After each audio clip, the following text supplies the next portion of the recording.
nga tanan nga kasadyahan nga mapwede lang itao sa tawo do para sa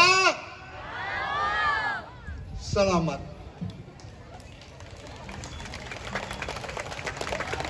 This is because of my dream also of making Sapian the home of God-loving, prosperous, and happy people. So ngayong gabi, mga kababayan, magpasalamat tayo dahil we can experience something different and something new.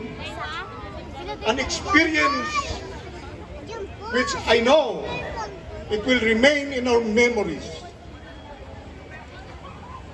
I will not prolong my message because of your excitement already. So, uulitin ko lang, itong lahat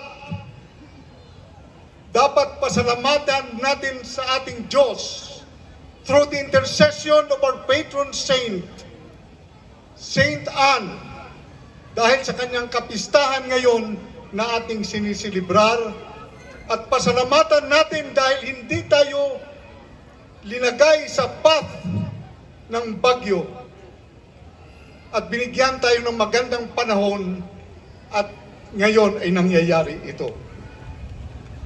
So my friends, guests, ladies and gentlemen, here we are.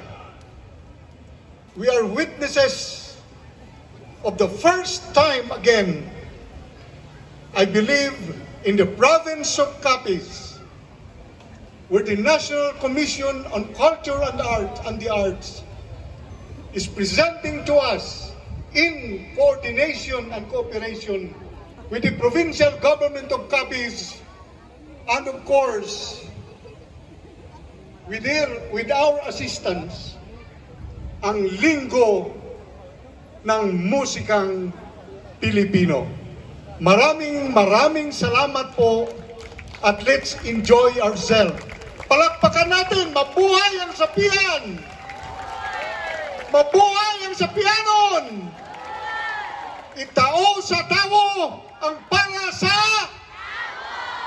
thank you.